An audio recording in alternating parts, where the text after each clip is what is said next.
Hello and welcome to a tutorial on the what's called the famous lick. I first learned this from a VHS video way back in probably 1988 or 89, and the homespun videotapes. The instructor's name was David Cohen. And so let me try to break it down.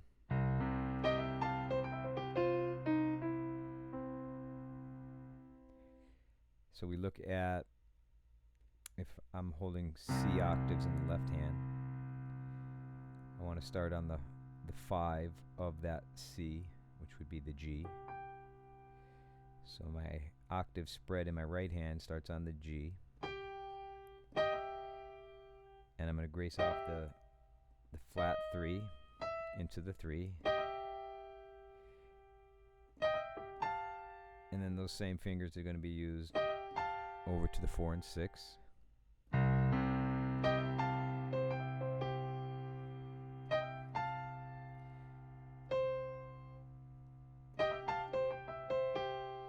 Right, and that's just an arpeggio.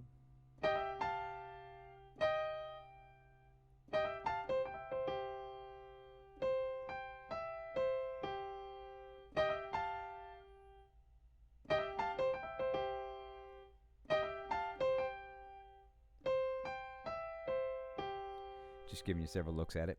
And then you could make it simple by just going at the end, or I like to make it a little bluesier. Use that flat third again. Oof.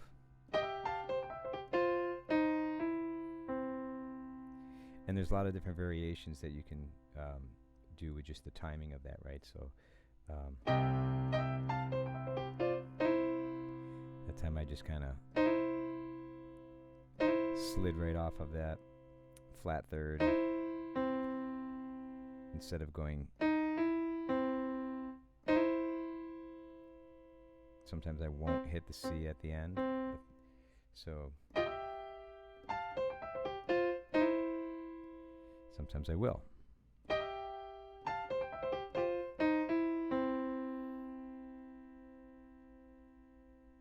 And there's a lot of different uses for this when you're just playing a blues shuffle.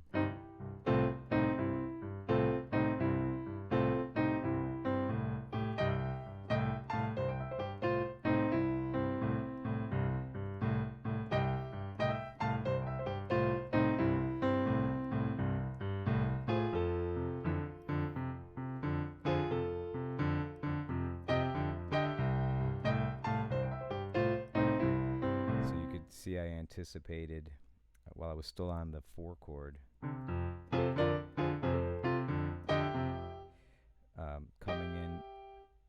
coming in with those G octaves to then get back to the C.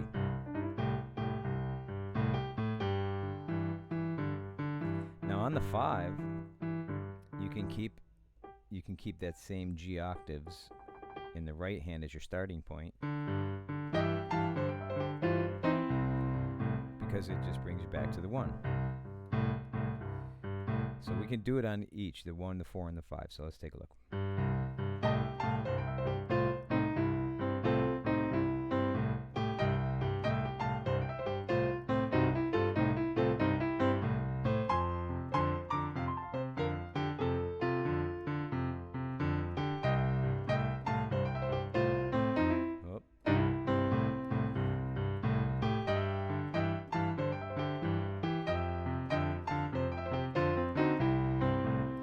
So just a few different ways to kind of incorporate that in there.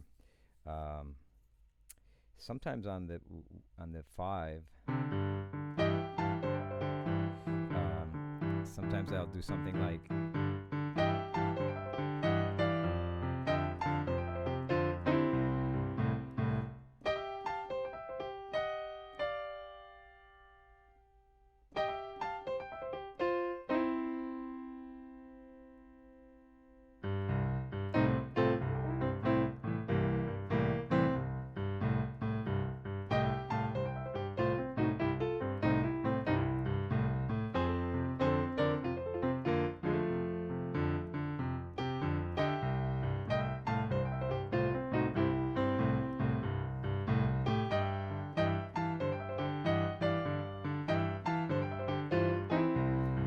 So if you hang out on that G a little bit longer, instead of walking it down from the G to the F back to the C, you can do that approach, right?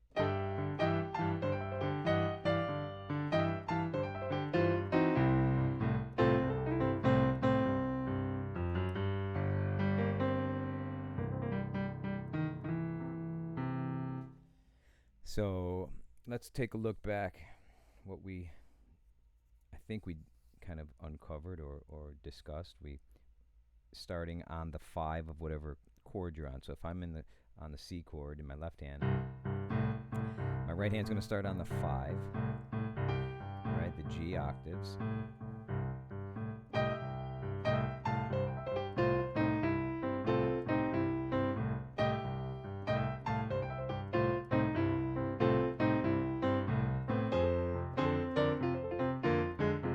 Now, did you see how when you come off of the C chord and you're going to go up to the 4, the F chord, the way that this lick, the way it ends is it puts you in the right place to then do the lick for the 4 chord, and you can anticipate, right? So I'll go back to C.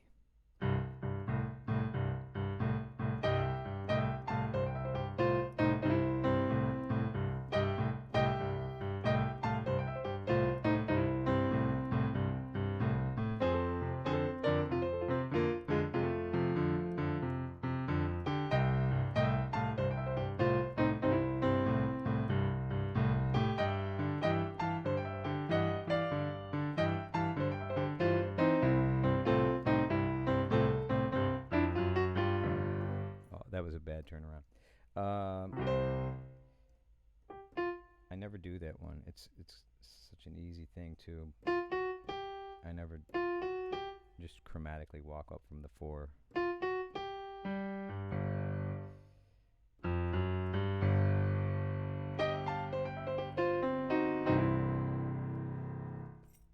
So in learning this, like, I play around with all sorts of like different rhythms and I try to fit it in different places, and start on different beats and see if I can either slow it down or speed it up to make it fit.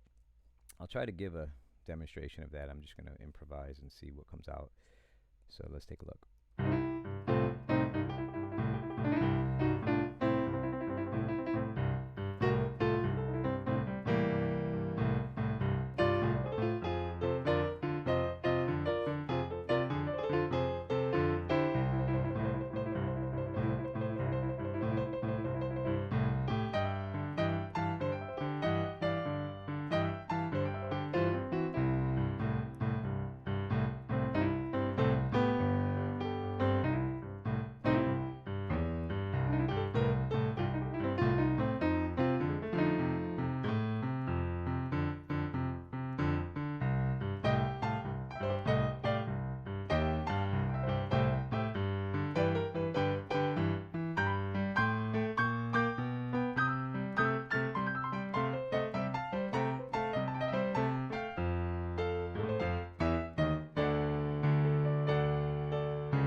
Alright, so I didn't use it a whole lot there, but you see I kind of snuck it in. I did like a walk up.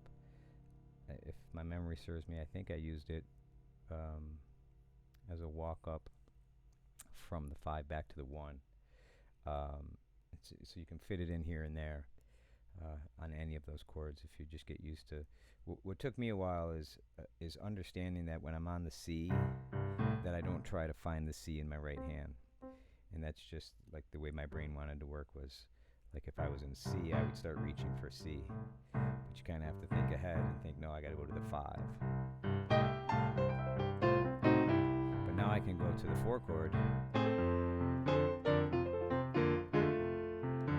then back to the 1. And use it again for the 5.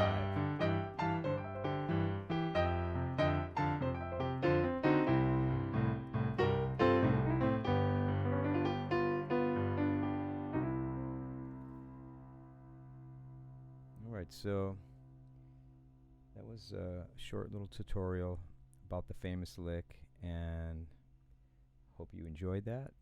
Go ahead and click the subscribe button so you can get some more of my tutorials. Thanks.